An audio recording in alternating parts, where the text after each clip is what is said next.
Bom dia, meus jovens, meus queridos, minhas queridas, como é que estão? Tudo bem? Espero que estejam bem, né? Aí a vacina está próximo de chegar. Muito bem, notícias animadoras nesse mar de notícias aí, a gente pode considerar lamentáveis, né? Dessa pandemia. Muito bem, dando sequência à nossa unidade 1, fundamentos, né, de formação econômica geral, certo? Aqui com o livro A História da Riqueza do Homem, de Léo Huberman. Vamos dar sequência. O capítulo anterior foi o capítulo 5. Falamos do o servo rompendo as amarras, não é isso, pessoal? O camponês rompendo as amarras, ou seja, né? Os servos aí, de alguma forma, conquistando emancipação. De que maneira, né? Emancipação do jugo do senhor feudal, que fique bem entendido, né? Várias alternativas para isso, né? Migração para as cidades que haviam aí surgido, não é isso, pessoal? Aí um processo seguido muitas vezes de violência, evidentemente, né, que marcou essa transição do feudalismo para o capitalismo, não é isso? O próprio pagamento do servo para adquirir sua liberdade, né?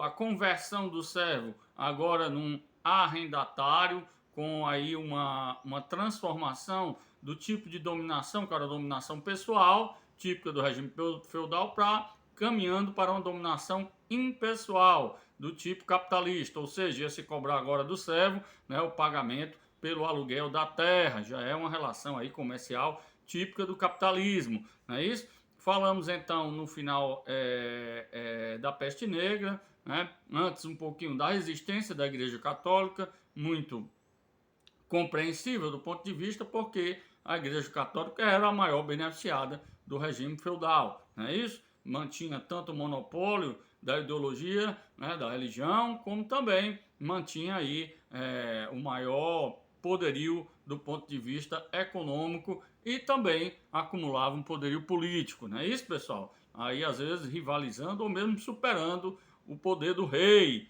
O rei nesse período, né, pessoal, que fique bem entendido, não é o rei absoluto que vai ter daqui a alguns séculos, né? Daqui a uns poucos séculos, 200, a gente está no século XV, 100, 200 anos, né? Ainda vai durar para ter aquele rei, o reinado absoluto, né? Com a reunificação aí dos países da Europa. Mas o rei aqui era uma autoridade, era um grande senhor feudal, né? O maior senhor feudal, rivalizando apenas com a igreja. Muito bem.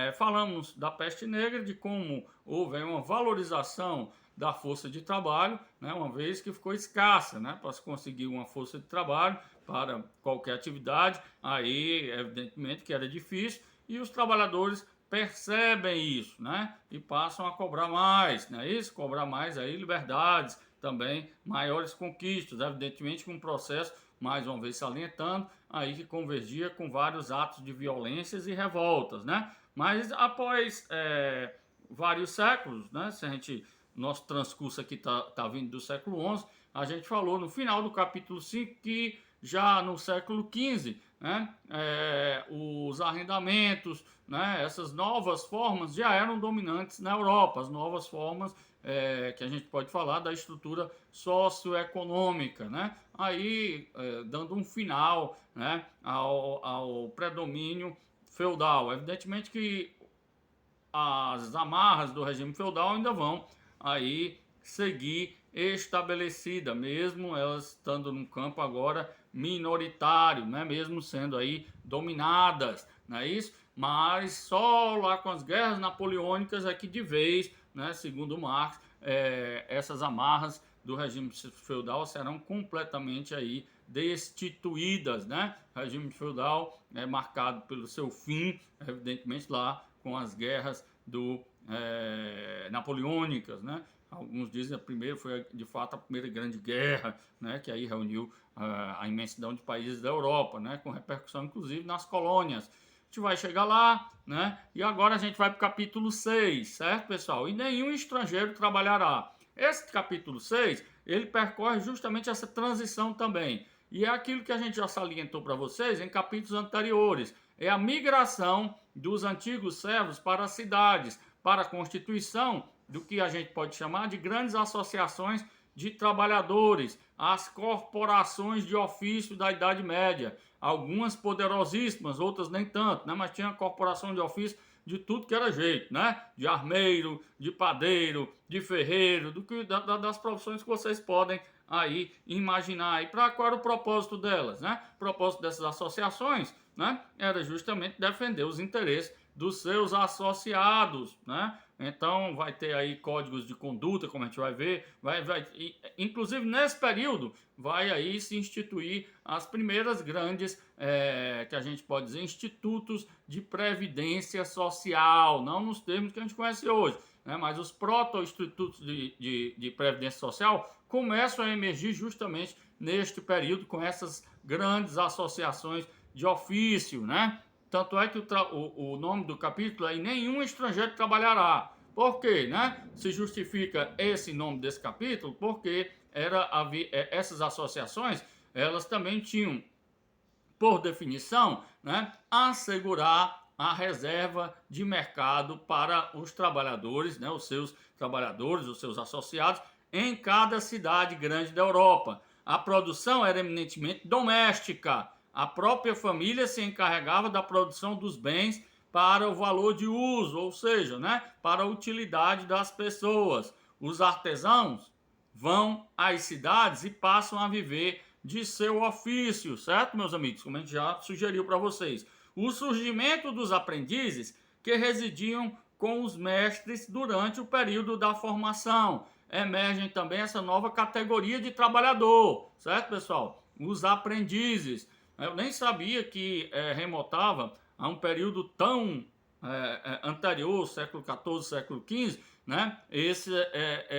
Esse tipo de segmento de trabalhadores, né? Porque eu fui menor aprendiz lá no Banco do Brasil agora, né? Aqui no século ainda, final do século XX, mas aí aqui já tinha, né, esse estatuto aqui dos trabalhadores aprendizes. E quem eram eles, né? Eram aqueles trabalhadores que iam aprender um ofício.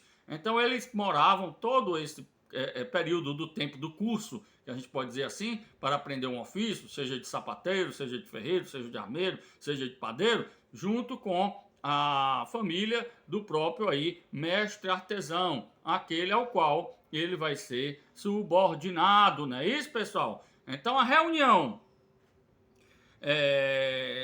o próprio artesão vendia seus produtos, acumulando as esferas da concepção, produção e circulação de mercadorias, bem como de empregador e mestre, né? Percebam, só depois é que vai haver essa separação, quando o capitalismo tiver mais o quê? Mais amadurecido, mas nessa época, o próprio artesão, ele tinha a concepção do produto, como é que eu vou fazer esse sapato, né? Ele tinha a produção, né? Ele fazia a produção e ele vendia, acumulando aí as três esferas, a esfera de concepção, de produção e de circulação, de mercadoria, ou seja, da venda, né? A rigor, todos eram congregados numa mesma corporação de ofício, e essas corporações, como a gente já salientou, elas se davam em cada cidade e eram divididas por aí categorias de trabalhadores, né? Na página 55, o nosso autor vai descrever nos seguintes termos essas associações.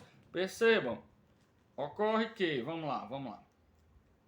Aqui é o parágrafo, certo, pessoal? O terceiro parágrafo dessa edição minha aqui, certo? Assim sendo, empregador e empregado podiam ser membros da mesma corporação. Mais tarde, quando aumentaram os abusos e as relações já não eram idênticas, encontramos jornaleiros formando corporações próprias.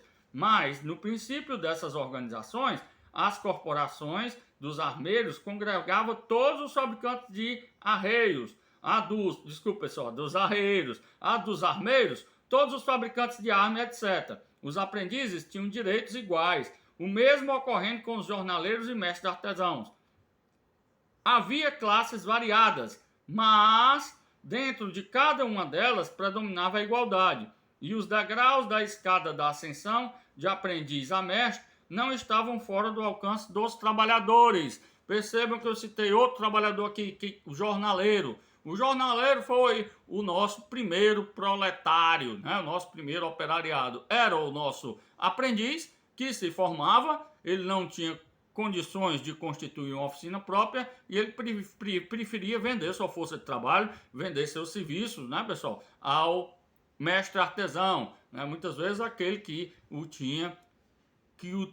tivera como aluno, né? Então aí surgem os primeiros trabalhadores assalariados, que eram os jornaleiros. O nome jornaleiros porque vem de jornada de trabalho, não é isso, pessoal? Então, no início dessas corporações, os direitos eram iguais, né? Tanto aí mestre artesão, como jornaleiro, como os aprendizes. Essas relações elas vão ser modificadas com o amadurecimento à medida que essas corporações vão se tornando cada vez mais poderosas, como a gente vai ver, né?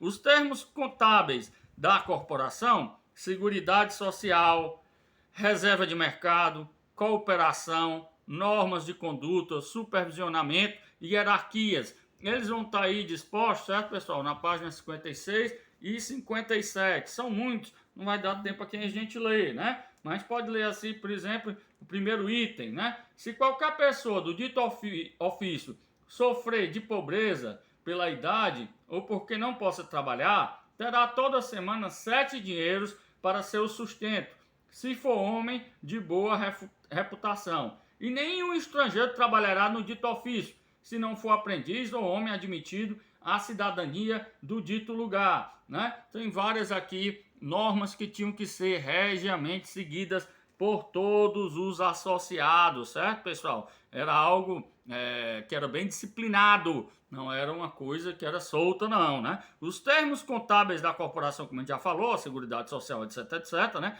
As corporações representavam monopólios e reserva de mercado. Até mesmo os mendigos tinham as suas próprias corporações. Está aqui no parágrafo 57, certo, pessoal? Primeiro parágrafo, ele dizia, ó, no item 3, é outra prova que as corporações eram regulamentadas de modo a estabelecer um espírito de fraternidade, não de concorrência, entre os seus membros. Veja-se particularmente a determinação de que os demais membros deveriam ajudar aqueles que se atrasassem numa encomenda, para que não perdesse o negócio. Evidentemente, os interesses comerciais dos membros da corporação era uma das principais preocupações da organização, né? Percebam, né? Tinha um espírito aí de solidariedade e fraternidade entre os associados. Se um atrasasse uma encomenda, os demais iam socorrê-lo para que ele não pudesse aí ser prejudicado. Ocorre? Muito bem. As corporações representavam monopólios e reservas de mercado até mesmo para até mesmo os mendigos, né? Até mesmo os mendigos tinham suas próprias associações, né? Como a gente aqui salientou, até mesmo os mendigos da Basileia e Frankfurt tinham suas corporações.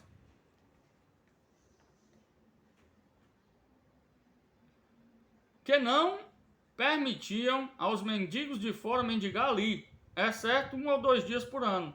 As corporações não toleravam qualquer interferência nesse monopólio. Era vantajoso para elas e lutavam para conseguir preservá-lo. Até mesmo a igreja, poderosa como era, tinha de conformar-se com os regulamentos das corporações. Em 1498, século XV, né, pessoal, os chefes da igreja de São João, numa cidade alemã, desejavam fazer o próprio pão com trigo e o fermento que cultivavam em suas terras. Para tanto, necessitavam da aprovação da corporação dos padeiros, que num ato de consideração a concedeu graciosamente. Aí, entre aspas, os principais da corporação dos padeiros e todos os membros da corporação permitiram, com boa intenção, que os diáconos e cônegos tomem e mantenham um padeiro fora da corporação, que ele faça o pão com a cevada, trigo e centeio que tem, e com os membros da corporação deixarão de vender pão à igreja, o que é uma perda para eles. A igreja fez o pagamento de 16 marcos para poder ter essa concessão de ter um padeiro próprio. Por aí vocês tiram, né, o tamanho do poder dessa grande associação que era essa instituição da corporação de ofício. A presença das guerras entre as corporações rivais de outras cidades, né? Então era intensa essa concorrência entre outras cidades, ou seja, queria se manter aí o predomínio, né? Aí a reserva de mercado em cada cidade. Ele vai até dizer aqui, ó. No entanto, como impedir que eles fossem conhecidos, né? Isso aqui, a reserva de mercado, né? Sobre a proto-lei das patentes, ou seja, né? Os inventos que tinham na época, né? Aí ele dizia, no entanto, como impedir que eles fossem conhecidos? Como impedir que outros viessem a saber das manhas do ofício? Como impedir que outros viessem a saber dessas manhas? Uma lei veneziana de 1454 nos indica pelo menos um dos métodos. Se um trabalhador levar para outro país qualquer arte ou ofício em detrimento da República, receberá a ordem de regressar. Se desobedecer, seus parentes mais próximos serão presos, a fim de que a solidariedade familiar o convença a regressar. Se persistir na desobediência, serão tomadas medidas secretas para matá-lo onde quer que esteja. Era assim que era tratado aqueles que a gente pode considerar infiéis, que levavam os segredos de uma corporação de ofício para outra, noutra cidade, né? Uma corporação rival. Então, vejamos, havia aí um começo de uma ética profissional, né, pessoal? Relacionamento com a concorrência. Ninguém dará bebidas ou fará qualquer outra gentileza a fim de vender seu pão, sob pena de pagar 60 soldos.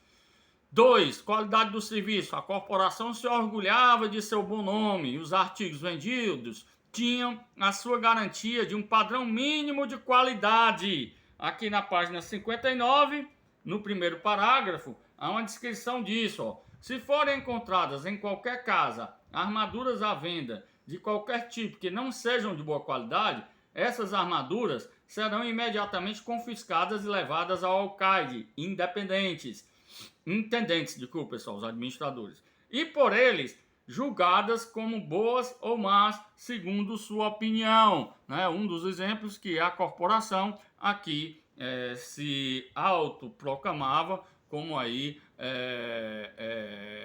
uma entidade que preservava a qualidade dos serviços, né? A qualidade aí dos seus produtos.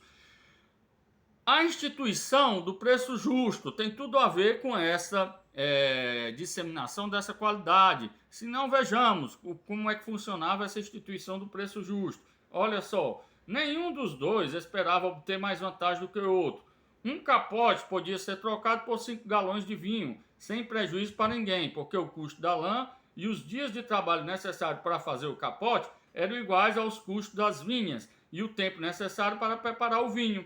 Quando surgiu o dinheiro, eram ainda apenas esses fatores que predominavam. O artesão sabia o que lhe custavam o material e o trabalho, e este determinava o preço pelo qual era vendido o produto.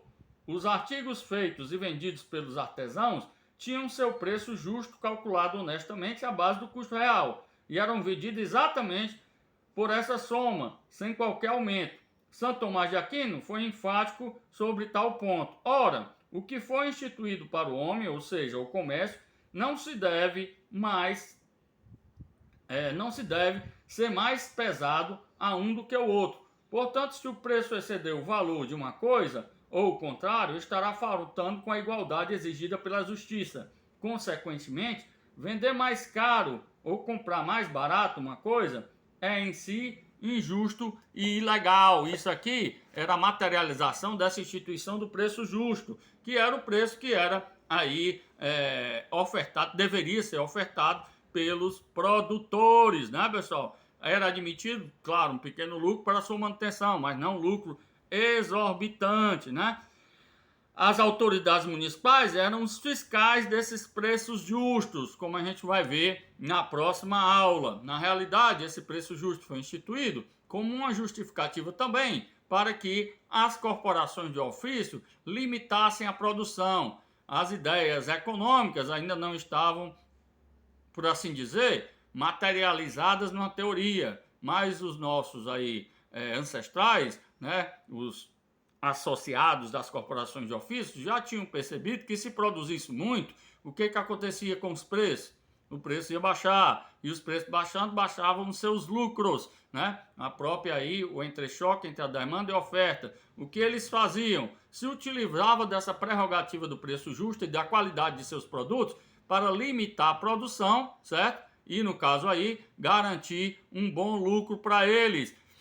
Essa era a justificativa desse preço justo e da limitação da produção, que vai render um grande problema para as corporações de ofício mais adiante. A gente vai ficar por aqui para não ficar muito longo, pessoal. A gente termina esse capítulo aí noutra postagem. Um abraço a todos.